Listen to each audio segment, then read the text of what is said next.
Oh, T minus 10 hours, 12 hours. Tomorrow morning, I'm leaving on a jet plane, but I'll be back. This is my home. This is where I live. I live in St. John's, Newfoundland, Canada.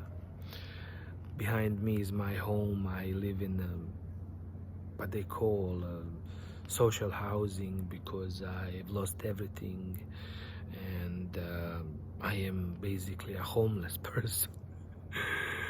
Even though I live a great life, you know, I'm an artist, I'm a musician, I have my kids with me, I have, you know, enough to eat, where to sleep, but truly I don't own absolutely anything, you know. I've already lost my country, my family, my dignity, all my finances.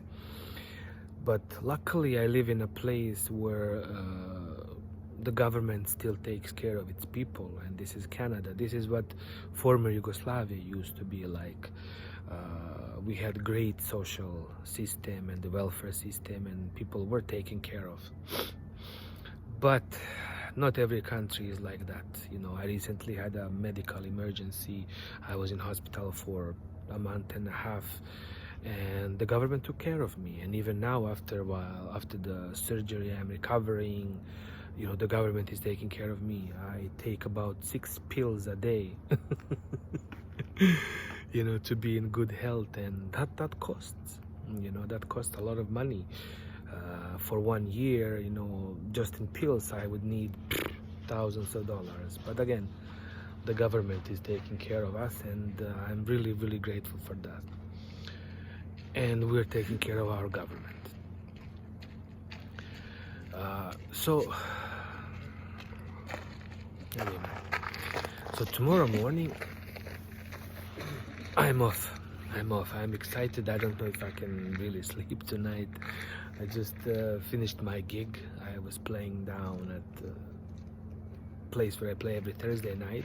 It's an Irish bar, and I'm a Bosnian/Canadian musician. And I feel welcome, and I feel, you know, good about that. It's not an easy gig, of course, and it's not an easy place to live, you know. Like right here where I live, just behind me in these social housings are basically destitute people who are homeless just like me. Across the street are people who are, you know, probably in a worse situation than I am. We have a lot of issues with homelessness, a lot of issues with drug addictions, you know, and countless other things. But that's not really what this video is about.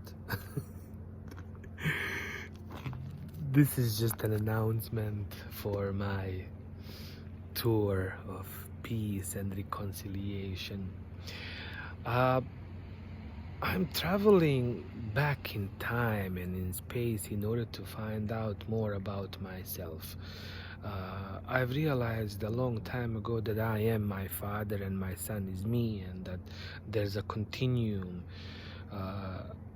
through our DNA, and this is what it's all about.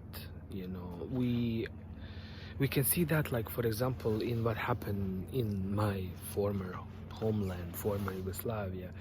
We had a horrible war, and it's impossible. I mean, you can call it war, you can call it aggression, you can call it whatever you want. It is impossible for us to forgive each other. Next to me, we have a family from Ukraine, and next to me, there's a family from Afghanistan. All these families come from war-torn countries, and they all, you know, have somebody that they hate, that they can't forgive, you know, because of everything that happened.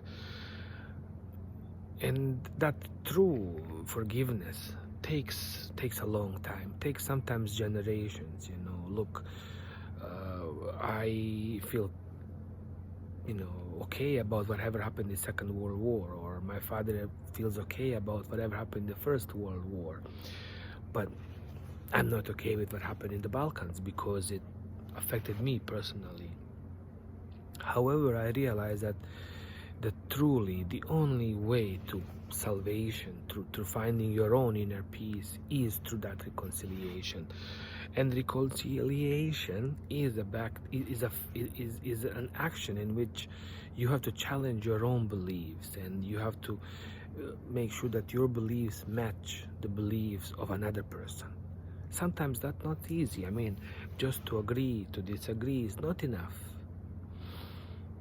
because you still have to live together, you still have to coexist, you have to share the world, you have to cooperate. And just saying that, well, this is my side of the story and this is your side of the story, and we're gonna live parallel next to each other forever.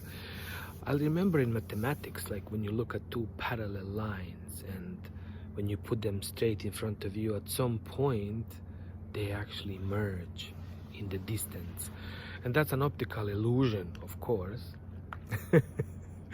But in reality, we have to come to a kind of mutual agreement about whatever happened. And this is what I'm doing with my own life. I was born in a country that no longer exists. It's called former Yugoslavia. And somehow by default I became a citizen of Bosnia and Herzegovina. I was wanted for war crimes in Croatia, even though I never committed any of those. Or I was not welcome in Serbia because I was Bosnian, and then I could not go back to Bosnia because I stayed with Serbs, or I fought with Croats, or something like that. None of this really happened. I was just a child, trying to survive. And now, after all these years, I'm going back to visit all these places, to visit my friends who at some point saved my life. During the war, we all believed that Serbs are horrible, or that Bosnians are horrible, or Croatians are horrible. But on each side, we had people who truly did the best they could. I truly believe that humanity is good, that there is more goodness in us than there is badness, and that we all want to do the right thing.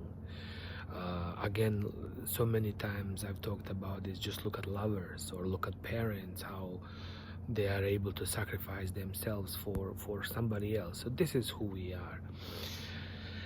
So this is what I hope to accomplish with this tour of peace and reconciliation. I also hope to play music in each place that I visit, and tell a few stories about the places that I have visited. I was telling in my Bosnian video about Vienna, which is our first stop in Austria, where I'm going to visit family that lives there, but unfortunately I don't talk to this family anymore. And I realize now that some of these bridges cannot be crossed. This is the family that belonged to my ex-wife, and they just don't want to talk to me, and that's totally understandable. Our kids will talk to each other, of course. Just like, I remember my parents and my in-laws also did not talk to each other, and then my wife and I ended up marrying each other like a Romeo and Juliet. But I'm not a Romeo, and I don't want to be one. Maybe Romeo was really a jerk. Again, a whole different story. But in whatever I can do with my own existence, with my own story, that's what I'm trying to do. I'm going to do my best, to visit friends, to visit places, to enjoy myself, and